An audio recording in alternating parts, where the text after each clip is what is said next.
Assalamualaikum warahmatullahi wabarakatuh. Apa kabar ayah bunda yang hebat? Kali ini mengawali ajaran baru tahun 2022-2023, ayah bunda dipersilakan untuk melihat video berikut ini. Wallahul muwaffiq ila aqwamit thoriq. Wassalamualaikum warahmatullahi wabarakatuh.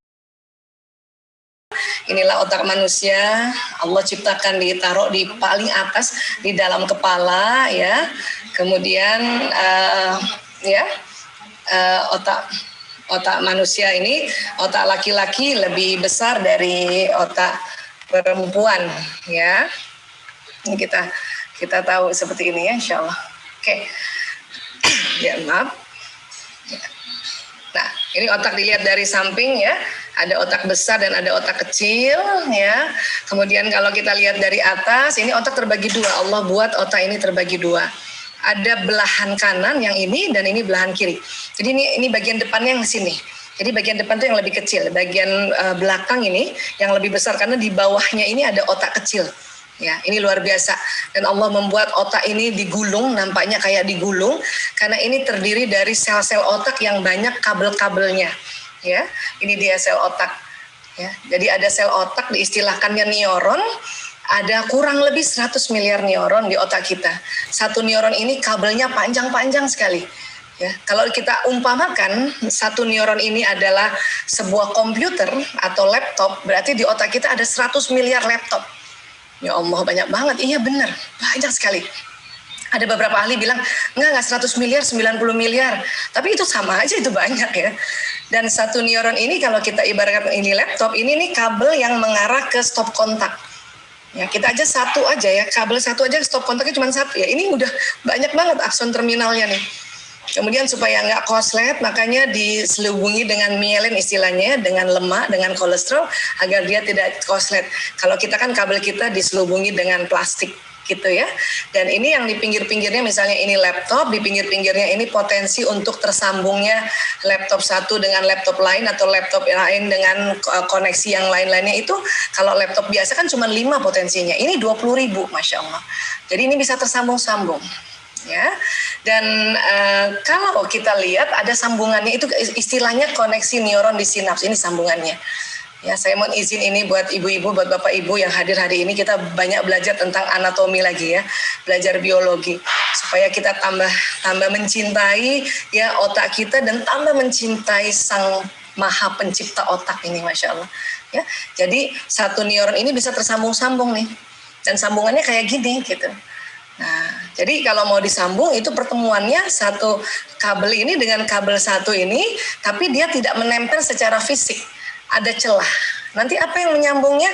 Nah ini, pelepasan zat kimia atau neurotransmitter yang dari neuron satu ke neuron berikutnya.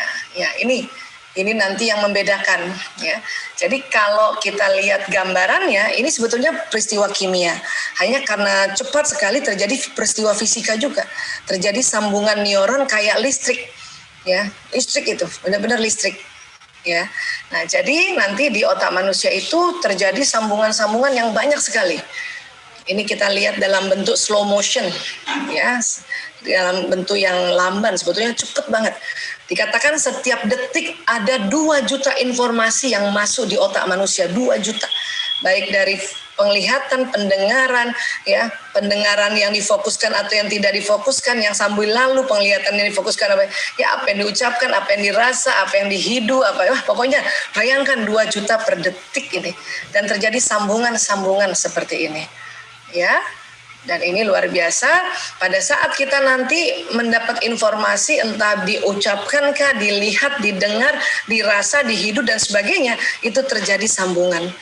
Ya, dan itu terjadi listrik di otak kita. Ya, makanya kalau diukur pakai EEG itu kelihatan itu ya frekuensi listrik di otak kita. Ya, nah ini kurang lebih kayak gini. Kalau ada informasi yang kita ulang-ulang, maka sambungannya berulang akhirnya jadi tebal kayak gini. Ya, itulah makanya mengapa dalam sistem pendidikan kita ada namanya repetisi repetisi informasi. Kita ulang-ulang informasinya, maka sambungan neuronnya berulang. Ini nanti orang yang tadinya pertama baru tahu kan sambungannya baru satu nih, kemudian diulang-ulang akhirnya jadi faham. Ya, kan kita dimintanya begitu ya, habis tahu faham, ya, habis maklum mahfum gitu. Ini makanya apapun yang kita pelajari dan diulang-ulang, nanti sistem sarafnya, sambungannya jadi tebal. Ini yang disebut pintar, ya, pintar. Nah, kalau cerdas gimana Bu Aisyah? Kalau cerdas itu upaya untuk menyambungkan sel saraf yang baru, karena mau tahu lagi hal yang baru.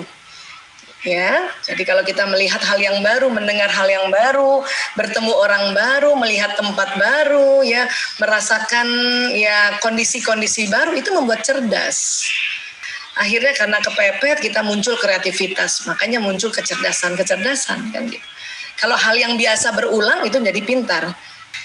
Pokoknya kalau kita bisa buka cara kerja otak kita, kita sangat kagum pada Sang Maha Pencipta, pada Allah.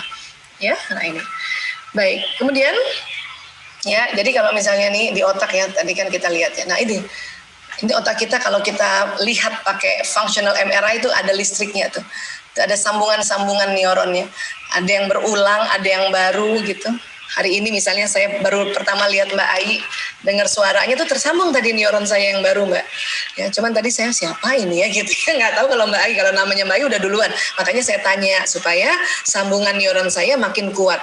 Jadi tentang wajah sudah tersambung, tentang nama sudah tersambung. Tadi ada beberapa sahabat-sahabat saya yang sudah pernah saya lihat, ada Mbak Suci dari Lembang, itu berarti saya ada sambungan lagi, berarti makin pintar saya itu karena berulang sambungannya. Ya, seperti itu. Oke. Nah, kemudian ya, nanti otak terbagi dua kan, belahan kiri dan belahan kanan, ya. Nah, apa sih fungsi dan tugasnya otak kiri dan kanan, ya? Belahan kanan itu ya, ini mengatur imajinasi, ide, intuisi, hayalan, warna, gambar, rileks, bermain, bergerak, benda, musik, teknologi, sintesa. Nah, ini dia. Ya. Terus otak kiri itu belahan kiri ini mengatur bahasa, angka, hitungan, logika, rasional, detil, urutan, fakta, disiplin, syair, lagu, analisa. Ini kalau dihafal semua nanti malah lupa Bun, ya. Coba deh ayah bunda atau para bapak ibu guru coba lihat. Pokoknya nih yang kanan ini yang rileks saja, yang kiri yang serius. Makanya sengaja ada tulisan juga, ada gambar supaya ingat aja. Ini yang kanan ya, ini orangnya hadap sana, ini tengkuknya, ini otak kanan yang ini. Ya. Nah, ini tadi ini bagian yang rileks, yang asik-asik aja, ya, ada gerakan tadi. Jadi pada saat menghafal apapun dengan mengaktifkan otak kiri kanan itu cepat ingat dan cepat hafal. Ya. Termasuk kalau orang-orang ya menghafalkan lagu ya, ini syairnya di kiri, ya iramanya di kanan. Lagu Indonesia Raya kalau cuman Indonesia Raya, Merdeka Merdeka itu baru kiri itu yang bekerja. Tapi kalau Indonesia Raya, itu kanannya. Sehingga lagu Indonesia Raya kita hafal kan gitu. Ya, nah ini. Jadi kiri yang serius, kanan yang rileks, ya. Nah, ternyata dalam surat Ali Imran ayat 36, Bismillahirrahmanirrahim, ya. Dan laki-laki tidak sama dengan perempuan. Ya, walaisa dzakaru kal unsa. Ya. Artinya apa? Memang ternyata ya, ini ayat ini tidak satu ayat ya, seperempat ayat. Kemudian diteliti oleh banyak ilmuwan seluruh dunia, ternyata betul laki-laki nggak sama dengan perempuan. Apalagi otaknya, program-program otaknya walaupun sama punya otak, ya, tapi ada perbedaan-perbedaan yang Allah desain atau Allah ciptakan, ya. Termasuk tadi otak kiri kanannya. Apanya sih Bu Aisyah? Ya, dari kecil nih, otak kiri anak perempuan berkembang lebih cepat dari otak kiri anak laki-laki. Kiri yang ini ya tadi, yang serius ya. Jadi artinya apa? Artinya anak perempuan akan mampu berbicara lebih awal dan lebih baik dibanding anak laki-laki. Bunda, siapa yang punya anak perempuan, Bun? Umur 3 tahun udah bisa ngomong kan anak perempuan ya? Iya, sudah bisa bicara dan mampu membaca lebih awal serta belajar bahasa dengan lebih cepat. Ini anak perempuan karena kirinya sudah lebih tersambung tadi neuronnya tadi. Ya. Kemudian bagaimana anak laki-laki? Laki-laki otak belahan kanannya berkembang lebih cepat dari otak kanan anak perempuan.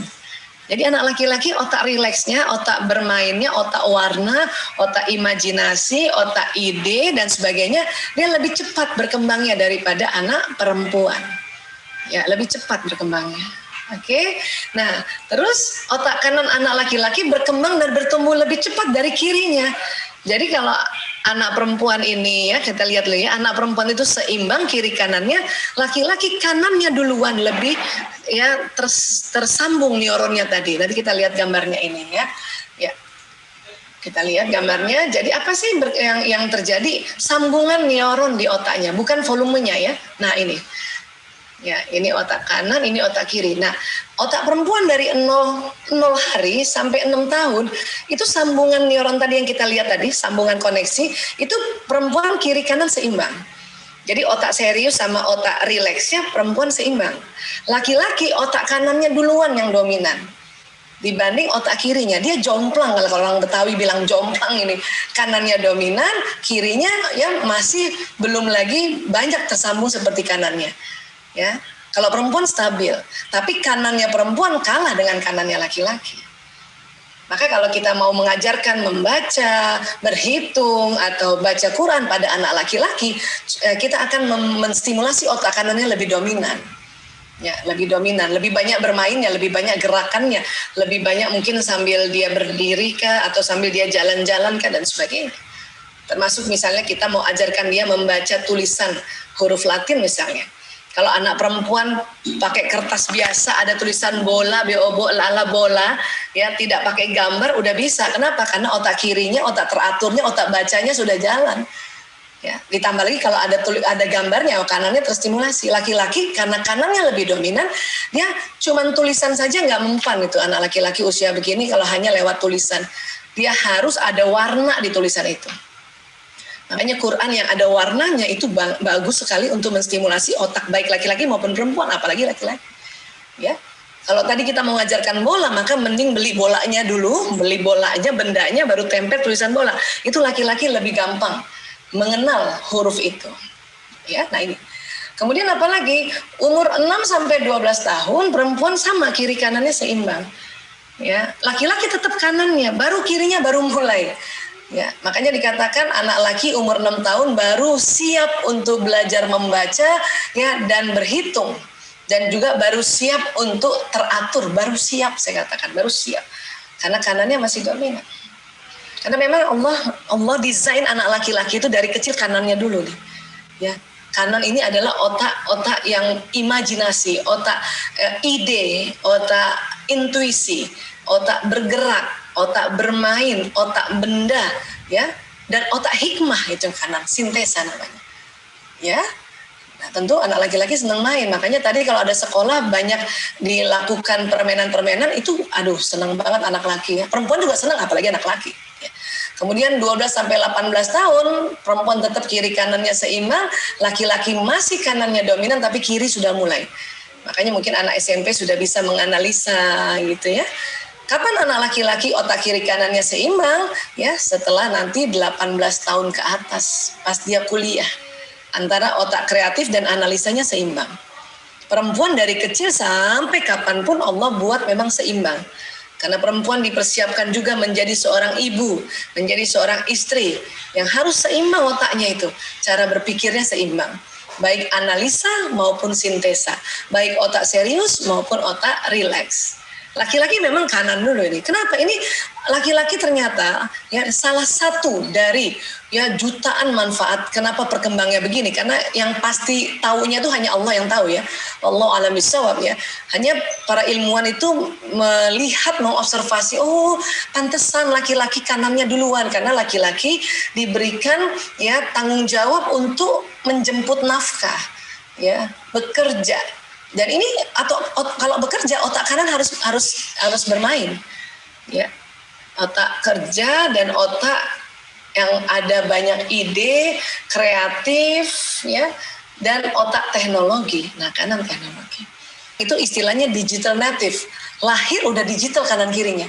Bahkan mungkin waktu dalam rahim ibunya, ya si anak itu sudah merekam bahwa ibunya pegang gadget. Itu sudah terekam di otak. Makanya kita juga menstimulasi bagaimana caranya untuk ya otak perempuan tersusun untuk bereaksi pada orang dan wajah. Ya, jadi kalau yang punya anak perempuan, punten banget ya kalau anak perempuan ngomong sejak dia kecil sampai kapanpun lihat mukanya. Perempuan seneng banget lihat wajah, ya. Jadi bunda kalau punya anak perempuan, terus anak perempuannya mau diajak bicara, bahwa anak perempuannya kita motivasi untuk baca Quran kah, atau untuk belajar apapun, lihat mukanya, lihat mukanya. Kalau kita ngasih taunya sambil nggak lihat mukanya, itu buat anak perempuan nggak srek, ya. Nggak pas, jadi dia merasa bundanya nggak sayang sama dia. Ya, kalau ini mau anak perempuan kita mau diajak bicara, lihat mukanya, oke? Nah, kalau laki-laki lain, otak laki-laki bereaksi pada benda dan bentuk. Jadi bunda yang punya anak laki, kalau diajak ngomong nggak mau lihat muka, malah lihat televisi, malah lihat lampu, mana lihat, itu memang otak laki-laki yang tadi kita lihat kan, otak kanannya kan, dia otak benda, otak gerak, ya, otak imajinasi, otak kreatif. Jadi ini kita paham nih, ya. Terus apa lagi? Nah, di dalam otak lagi itu ada kelenjar yang Allah ciptakan. Ini namanya kelenjar pituitary. Isinya hormon bahagia. Ada hormon bahagia, ada hormon penghilang rasa sakit. Ada dopamin, ada endorfin, ya, dan ada hormon bahagia lainnya. Nah, hormon ini keluar kalau dengan permainan dan bergerak. Kenapa? Karena rupanya kalau kita bermain ya atau sambil bergerak itu ya kelenjar bahagia keluar dari sini pituitary. Dia masuk pembuluh darah, masuk kemudian ke jantung, jantung memompa ke seluruh tubuh. Makanya seluruh tubuh tuh rasanya bahagia, seneng, enak deh. Ya. Dan cepat hafal. Ya. Apapun yang mau dihafalin tuh pokoknya harus gerak-gerak sama bermain ya. Baik. Nah, tapi kok kenapa anak-anak bosan? Tadi Mbak Ai juga bilang anak sekarang udah bosan ya. Karena di otak mereka kan ada otak emosi ini. Ini bentuknya sebuah sistem namanya the limbic system.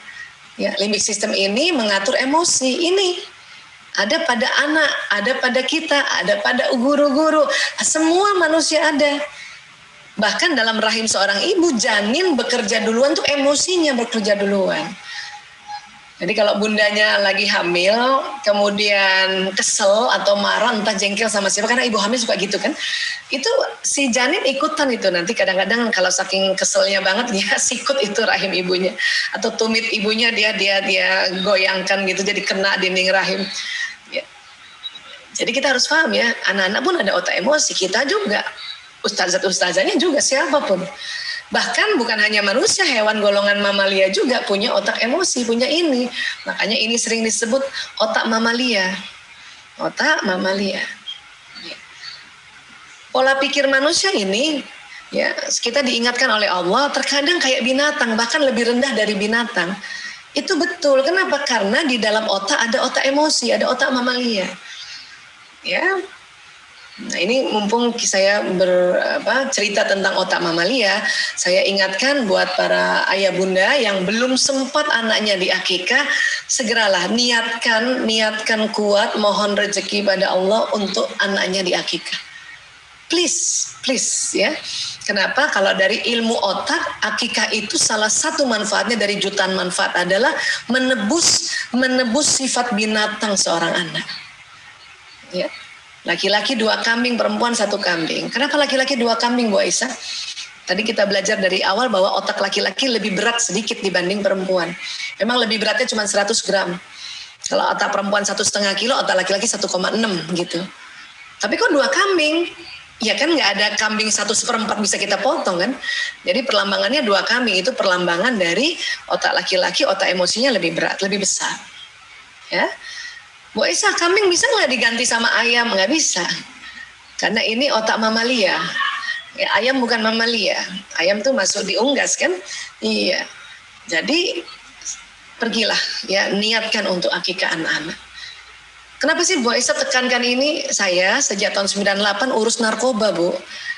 Narkoba itu yang dirusak ini, otak emosi. Otak emosi.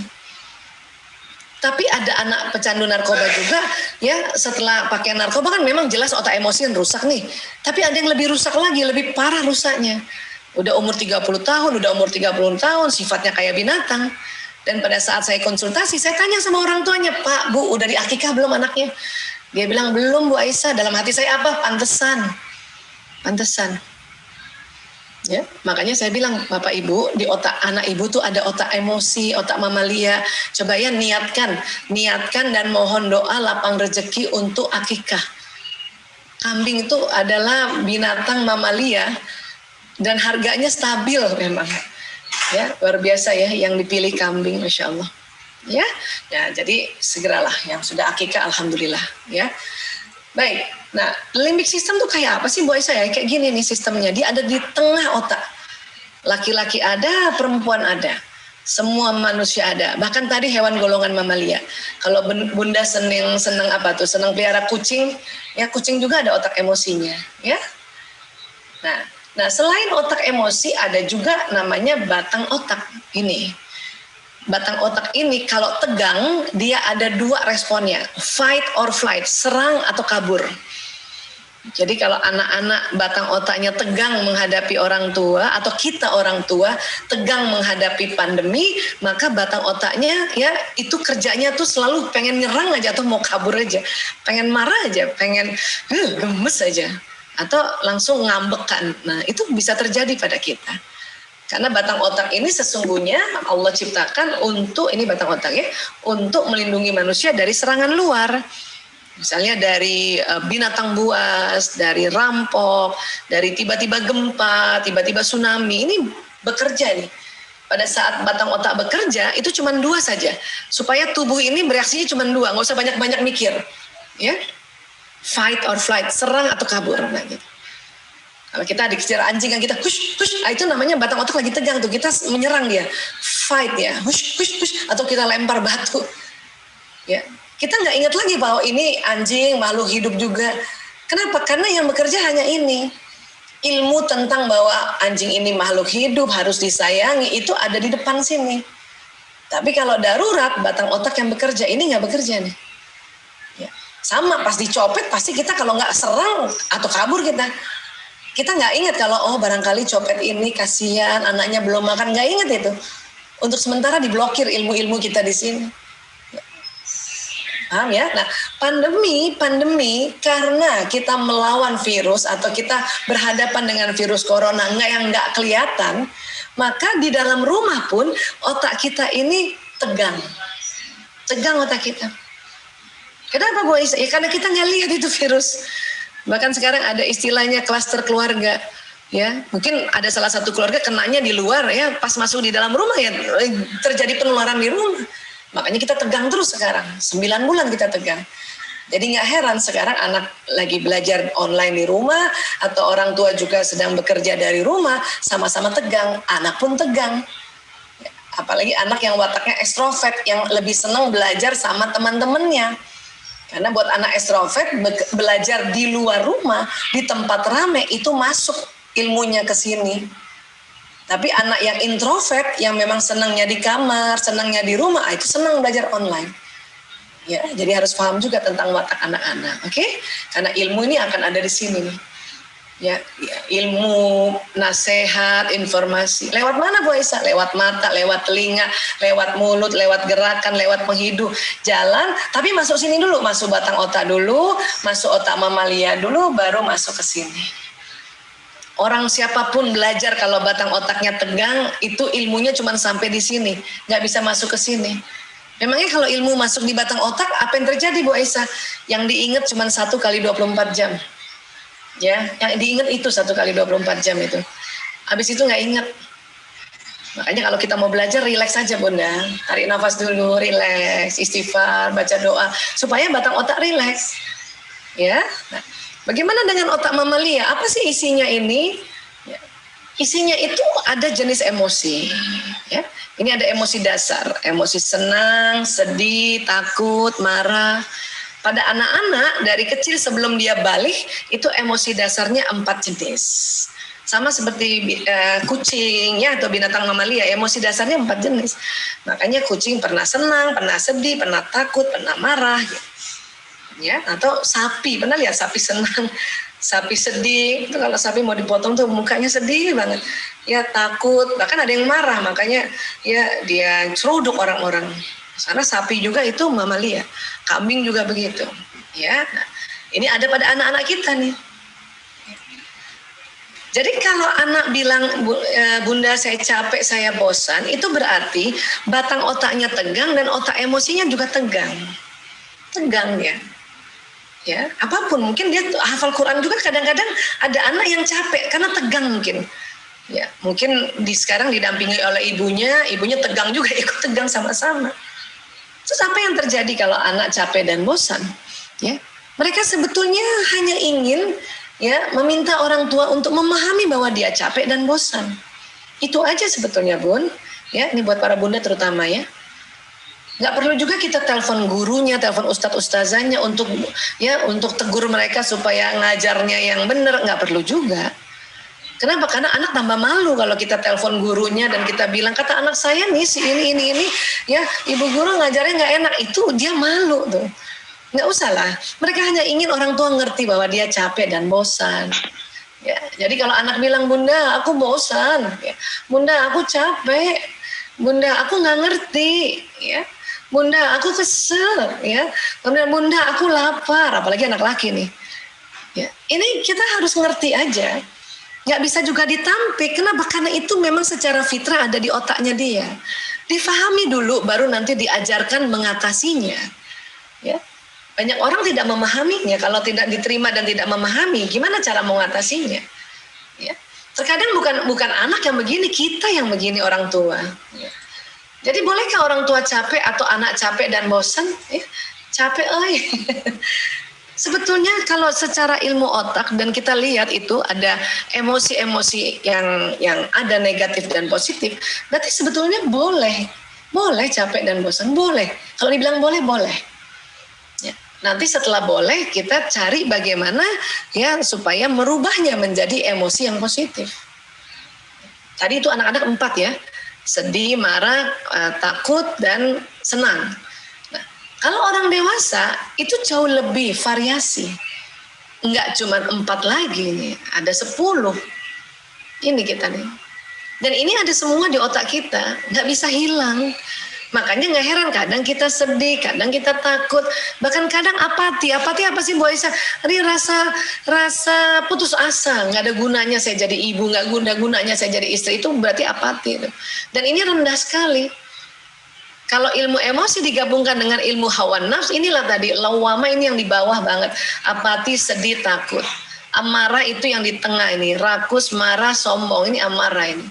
Itu nafsu hayawan juga sering disebut ini.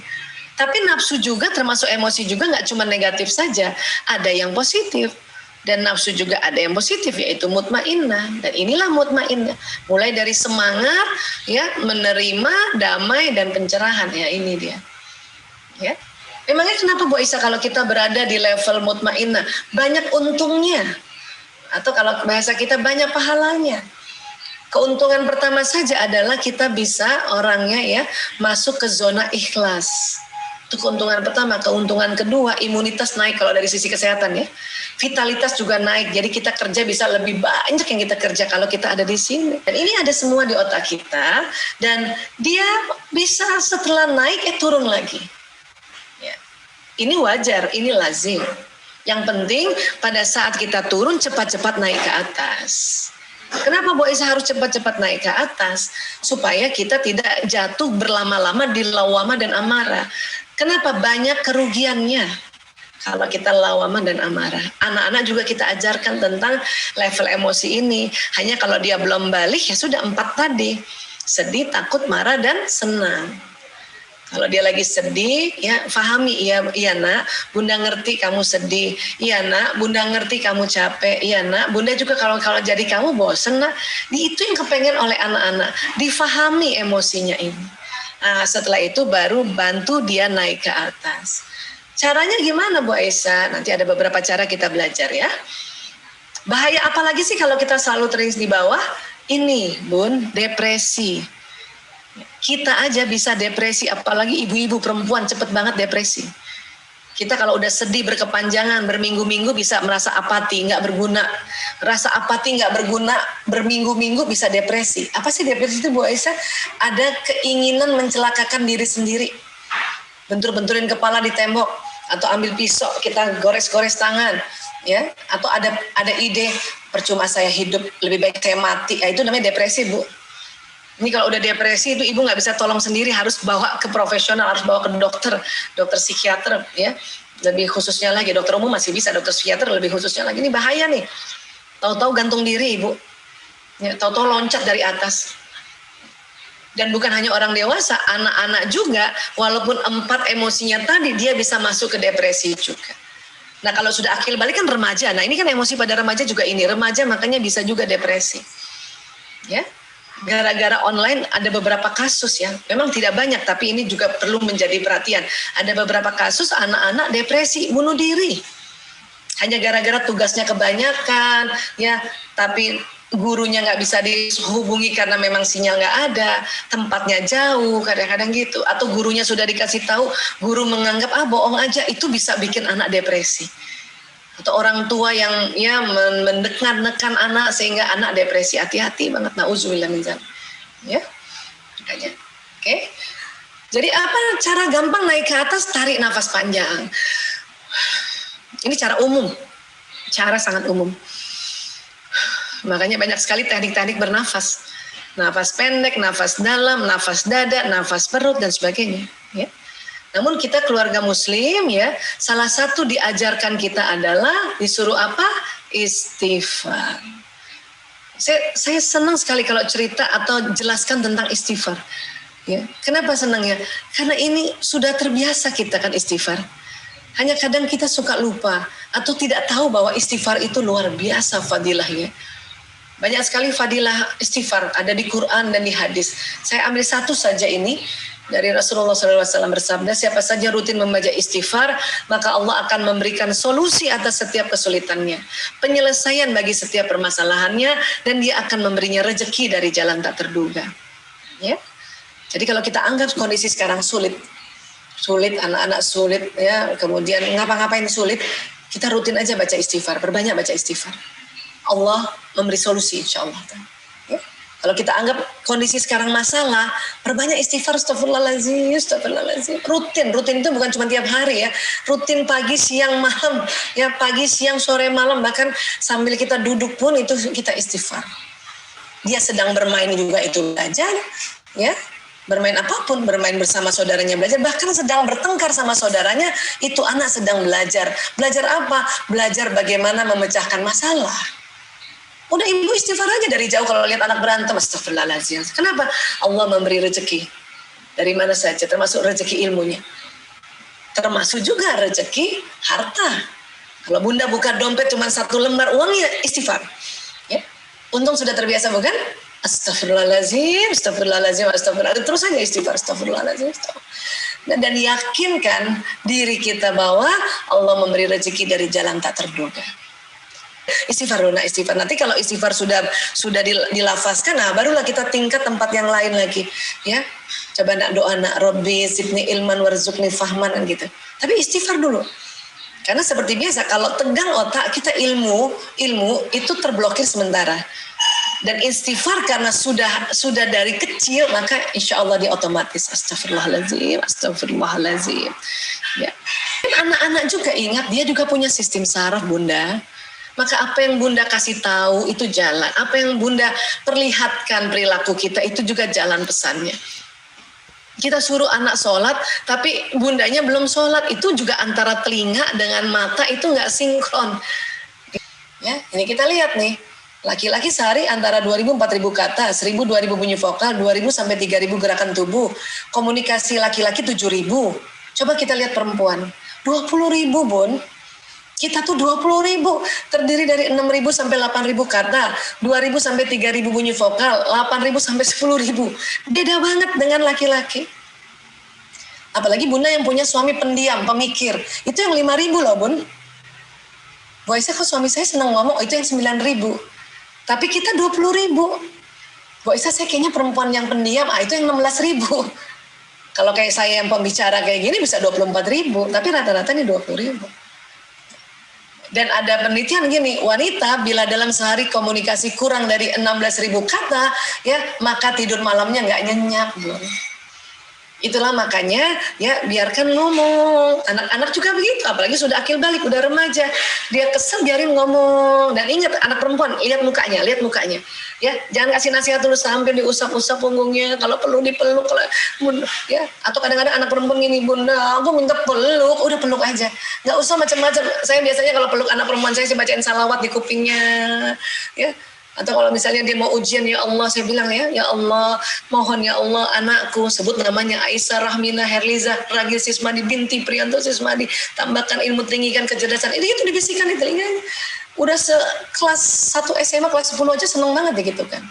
Kenapa? Karena apa yang dibisikkan itu jalan ke sistem sarafnya dan otaknya siap untuk belajar. Ya. Laki-laki bagaimana? Laki-laki curhat tanpa suara dengan diri mereka sendiri.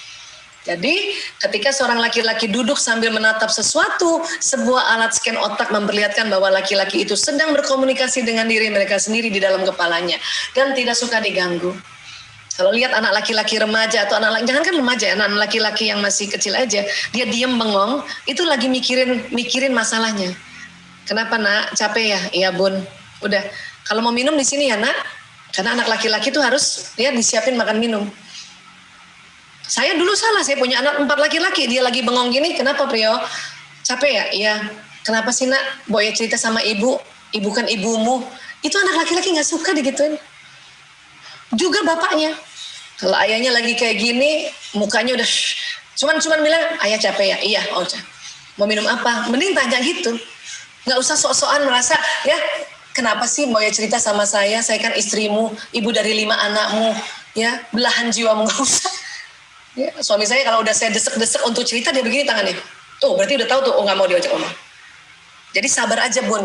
Nanti anak laki-laki atau suami kalau sudah merenungi masalahnya, dia sudah siap, dia akan cerita sama kita. Sabar aja. Mending kalau kayak gini siapkan makan dan minumnya.